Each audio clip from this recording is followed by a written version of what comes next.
Yeah, fall of 21. It's exciting because we're actually playing soccer again in the fall, but it's going to be interesting because I think everyone's just out of sorts in a way because we played in the spring. We did have a short off season this summer. And injuries and guys maybe had surgery or healing up from things. It doesn't sound like a short amount of time, but it's just out of tempo for what college soccer normally is. So it will be interesting to see how everybody fares and how we fare. I think one of the really intriguing things will be we essentially have 2 freshman classes. We had a lot of onboarding in the fall because we were able to train quite a bit, but our current freshmen, obviously they're new first-year players, and our current sophomores have never been through a fall season. So haven't been through a preseason, haven't been through 2 matches a week during a fall semester. And I don't want to say what we did last year was easy because it was not. But from a tempo soccer standpoint, it was easier in that regard. We'd only practice in the fall. It was 3 days a week. Now under COVID, so that made it tough. And in the spring, for a while, we played 1 match a week. So just how everyone adjusts to that across, I think, the country, across our league and here in-house will be interesting to see. Senior group this fall, exciting group of guys. Josh Flanagan had what will turn out to be a career-ending injury in the spring, tore his ACL, and he's recovering well from surgery. He's going to be our manager. And then we have 6 other players, 6 other seniors who are all going to contribute in a lot of ways. But I think you'd probably, in that class, just because of amount of playing time and impact so far, that's not to say what's going to happen this fall, but you'd probably dial in on Luke Greenway, who's been a starter for most of his career here and will be battling to be that starter again this fall. And then Kenan Rower, who started quite a bit for us. I think he started every match for us last year. Just with his work rate and his effort, essentially, will do a lot of heavy lifting for us on the field. Yeah, we're balanced. Our sophomore class is enormous, 13 players in that sophomore class, so maybe not so balanced because of them, but I think on the field, starters and minutes were fairly balanced. We lost 1 starter to graduation. We lost 3 seniors, but 1 guy was a full-time starter, and it looks like we'll be fairly balanced across the classes this year as well, which is a good thing, I think.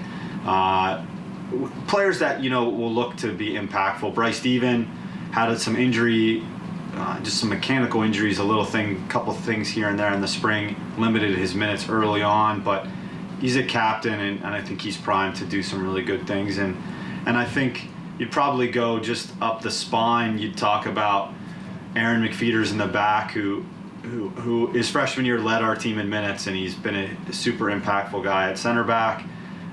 You look at our defensive center midfielder, Jacob Graham, who just, because of an injury, jumped on the scene this spring and never left the scene and just was a rock for us, essentially. And then continuing up the field, you'd end up with Sam Bielitz, who is a guy who everybody circles on the scouting report because he can score goals, he can create plays, he can hold the ball up, and he can run off into the channel. So we're excited for what those guys will be able to hopefully do this fall. Yeah, our roster this fall will be at 34, which under my tenure is the largest. I think it's the largest we've ever had. I'd have to go back 80 years to do some research, but we'll be at 34, 4 goalkeepers and 30 field players. That's intentional, obviously.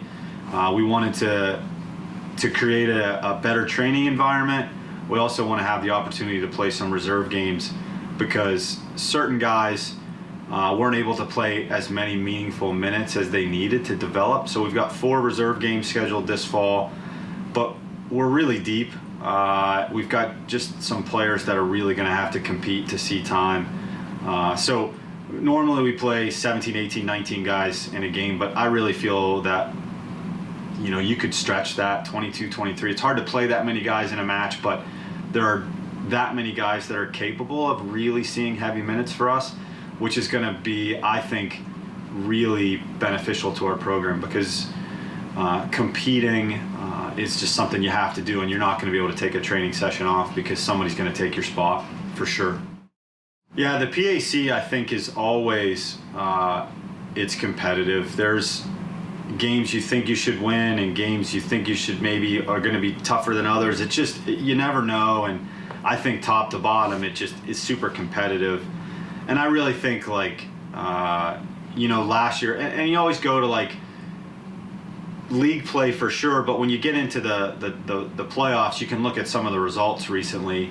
I mean, last year one semifinal was PKs, the other semifinal was 2-1, and it was a battle. Year before, one semifinal was overtime and one double overtime, and one semifinal was penalty kick. So I really think it's super competitive at the top, but that top is growing. And we've got some new blood in the conference from a coaching standpoint. Obviously, Coach Lunger has moved on to Waynesburg to be the head coach, so he's going to be eager to prove himself now as a head coach. Franciscan has a new head coach, and some of the coaches are gaining some status. Teal had a new head coach last year. He's moving into his second year, so everybody's had some time to bed in, so to speak, and recruit more and build their culture more. So it's just going to get deeper and tougher. It'll be interesting to see, because for most of the existence of the conference tournament since the late 90s through last year, it was top 4. The league voted to expand that to top 6. With Franciscan and Chatham now being in the league, it makes sense, I think. But just because it's 6 doesn't mean it's going to make it less competitive, because the competition maybe was at 3 and 4 and 5, and now it's going to be for seeding 1 through 6, but really competitive at 4, 5, 6, 7, 8, because one game could jump you into the conference tournament. So every game's going to matter. We try to build the best culture, the best Christian culture on our team that we can. This is what we're called to do. That's number 1. And number 2, which we're called to win as much as possible.